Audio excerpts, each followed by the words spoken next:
Hello and good morning. Welcome to Life.EV, a podcast that delves into exploring values. I'm your host, Ajit Panicker, and I lead an air conditioning company, Nova, and Pureblu, a tech startup in the air conditioning domain. As usual, join us every Saturday at 11 a.m. for conversations that go beyond business growth, focusing on the values that fuel it.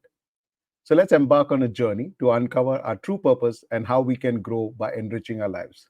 Welcome to Life.EV, where we explore values in life and business.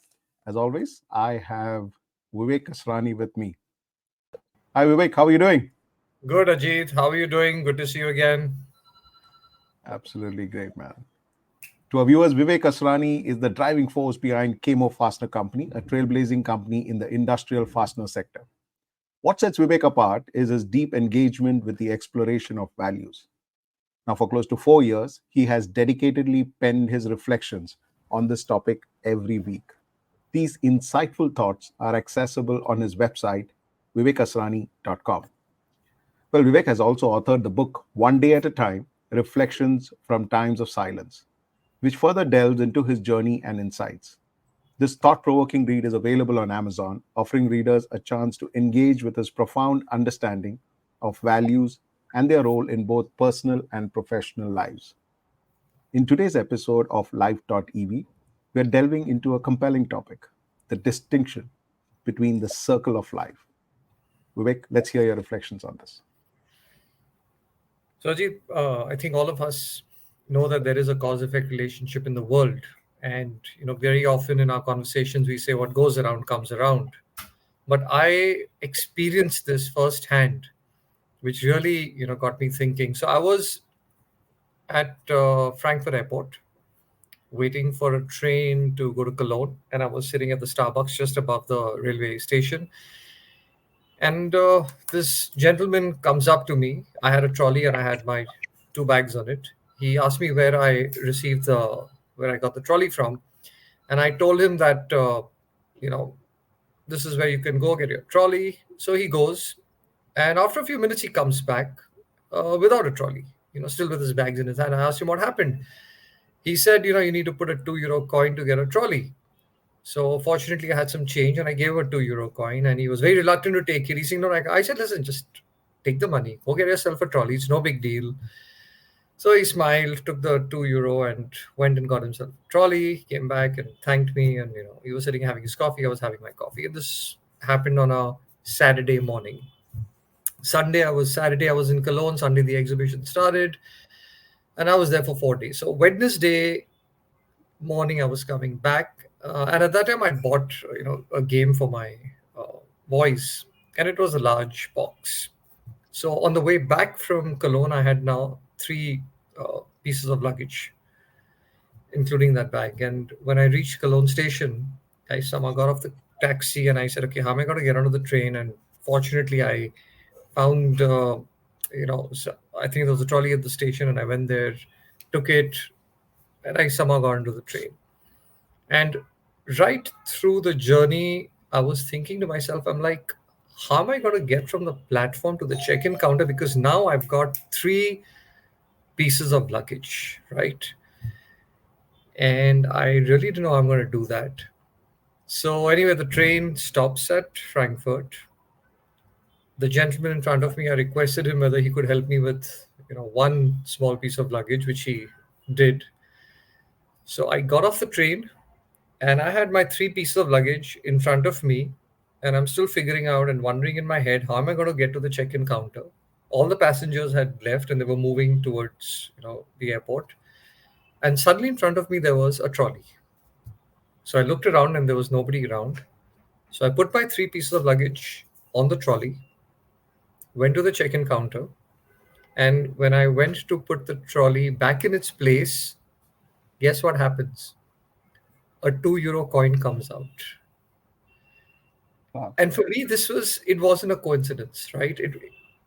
It was really the circle of life uh, in reality, in a very small way, but the principle was getting demonstrated to me, and there was a clear message coming to me that this is what the circle of life is all about. So this kind of reinforced my own belief and a bit of understanding as to what is the circle of life. One is that there is a cause effect relationship in the world. When we feel that we can cheat life, and when we can bypass these principles, the reality is that it comes back at some point or the other. Just because it's not coming back in the short term doesn't mean that it's gone away forever. That is one. Second is, I think for me, then just made me realize that the important thing in life is to continue doing what I believe is, the right thing, and what's going to help me to achieve my goals, rather than worrying about or getting anxious about the results. But the anxiety still happens. Let me be honest. It's not that it doesn't happen, and very often I have to keep reminding myself on, the circle of life.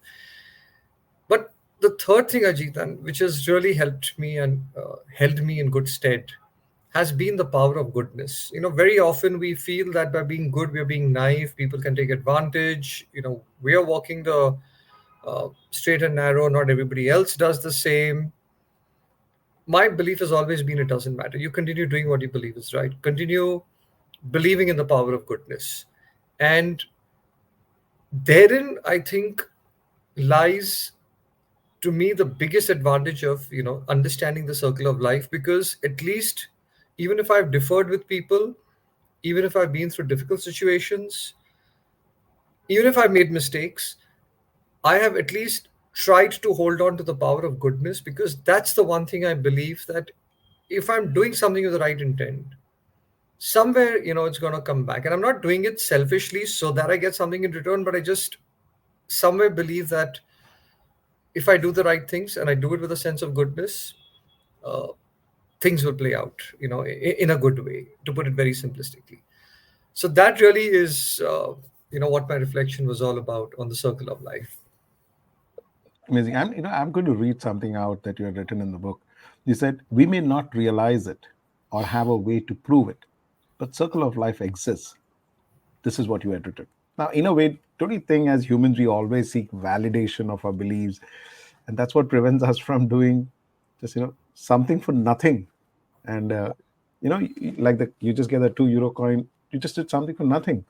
And if that's the case, how do you act on it? Yeah? Or is it just a faith? It's just belief that okay, you got to just do it. I mean, how do you actually do something which is not validated? I think it's a great question. And we exist at two levels here. One is something that we know for sure, right? If I throw uh, a glass ball on the floor, I know it's going to break. So no surprises there, and therefore I will not do it. So I won't throw a glass object on the floor because I know it's going to break. So there are things which we know. But then there is another aspect of life where we can't prove it, but we believe in it. And here lies the test of faith. Because when things are going our way, we kind of validate our beliefs and we say, see, I believed in this and this is happening. The challenge is when things are not going our way, our belief gets shaken.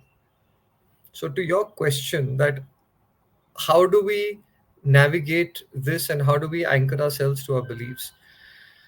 But because it's a belief, it's always in the realm of I believe, but I can't prove, or I don't know. I have experienced it, or I know inside or within that this is the right way. And I know somewhere deep within that if I do this, this is the right approach, but I can't prove it. Okay. Herein lies, I think, partly the strength of character. Herein lies the strength of our internal courage. Herein lies the strength of our internal resilience, because our faith, and you use the word faith, our faith and belief is actually tested in difficult times. And in a difficult time, we need our courage, our resilience, and that deep sense of faith. So if you're looking for validation all the time, I don't know whether we're always going to get it, because sometimes the impact of what we've done may come after several years, not even after a few days. In my case, the 2 euro coin, the impact came in a few minutes, right? True. But sometimes it may come after a few years. And that's, to my mind, that's what life is all about. I don't know, you probably had some circle of life experience yourself. Vivek, something that's very interesting that's happened to me when you're talking about it that comes across my mind. Everyone's been talking about artificial intelligence, right? Now, over the past 7, 8 months, I've been actually quite fascinated, and I've been exploring, learning, and it's a very tedious discovery process, to figure out what AI is all about, how do you apply it in business.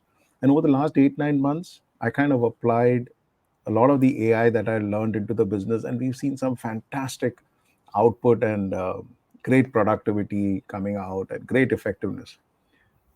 So after 8, 9 months having done that, I still continue to spend a lot of time researching around it, and it takes a lot of my time. So I said, hey, listen, I've learned quite a bit. I need to share it with my friends. So I kind of put up a presentation, a plan, a live demo, like the one which I did with you. And I've actually gone out and I've shown it to a lot of people, even for people from my industry, outside my industry, all friends. You know what's interesting that's happened? I've done about close to about 16 such sessions by now. People love it. Hmm. I share it with zero intent. And now, after every meeting, there's a group of about 15, 20 people or 30 people. In some cases, there was almost close to about 35, 40 people. In every meeting, there are about 4 or 5 people who get Hmm. fascinated, and they get on this research mode. Now, Hmm. whenever they discover something, no, they will send it to me. They're saying that, hey, listen, I discovered this. Have you used this? You'll be surprised. I'm learning so much more without even having to spend so much of time researching it. So it's just like a community that you have built around, that's coming back into helping you, discover new things, that's actually helping you in your business. Uh, just, I mean, when you're talking about, the circle of life, sometimes you just do something for nothing, and then you just realize that, hey, there's been a larger play out here. So every time when somebody sends me a message, I just get motivated. I should share with more people, some of the successes that I've had. Just do it. And in a way, that's the kind of impact that it's had on me. But it also, one of the things that comes across my mind, and I wanted to ask you this is, how do you constantly remind yourself on this belief of, circle of life? Is there a way, because it is doing something for nothing, how does it come naturally? How do you actually, is there an easy way to, or a simple way to remember this? Yeah. I think uh, all these things in life which we hear about, reflect on, the challenge is that when we need it the most, we sometimes either tend to forget it, or in our fit of anger or anxiety, or the mind is just so clouded with the emotion that we lose that precious memory at that point of time, when we need it the most. So I'd heard a very nice way of understanding this, and someone explained this. So I'm going to share that. If you take a ball and throw it against a wall, the ball is going to bounce back and come back to you. If you throw a white ball, the white ball will come back. If you throw a black ball, the black ball will come back. If you throw a black ball, you can't expect the white ball to come back to you. This, in a very simplistic way, is a circle of life. That what we throw out there comes back. If you're throwing out the white balls out there, the white balls will come back to us. So we're throwing out goodness, positivity, not hurting others, doing our duty, then good things will happen. Yeah. The difference is that in the real world, when I throw a ball, I know that in so many seconds it will come back, because the law of science is at play over there. So I know the distance, I know the speed. However, the in the science of life and the principles in life, we don't know the time lag between our throwing something out there and the consequence coming back to us. And when it doesn't come either immediately or within what we expect to be a reasonable amount of time, we start doubting the very principle itself. And therein lies our biggest challenge, our biggest failure if we then let go and say, listen, this principle doesn't work. Or our biggest strength if we say, listen, the principle works, that ball is going to come back to me. Let me just have the faith and the patience. In its own time and place, it'll come back. So this, in a way, has always helped me to remind myself of this simple principle, that what am I throwing out there, and if what I'm throwing out there is constantly a white ball or as much as I can, then why am I worried? Because the principle of life will take care of what's going to come back to me. And I just want to read a few lines from the reflection I had written on this, Jeet, that when we realize that our present is the effect of our past, we empower ourselves knowing that our future is being carved out in the present. What we have done, we cannot undo. So once you've thrown a ball, now you can't call it back. But life allows us the chance to do the right things in the right way here and now and build a better future for ourselves. So it's not that we only have that one ball and one chance in life. Okay, we may have thrown a few black balls.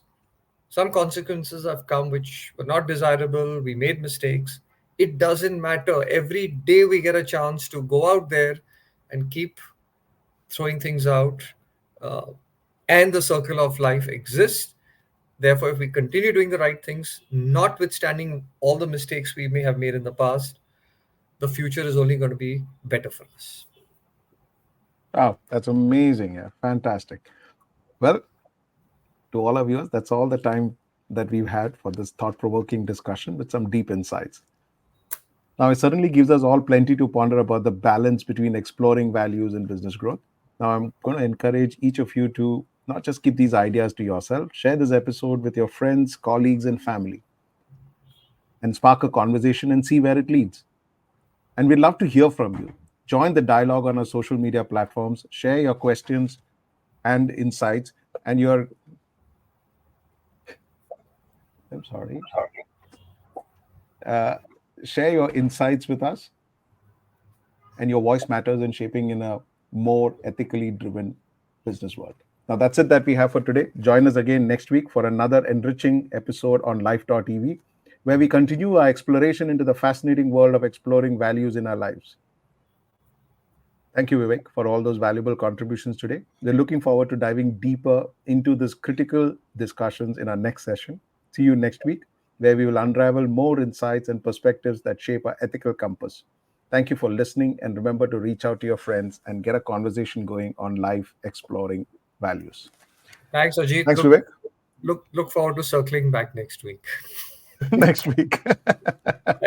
See you.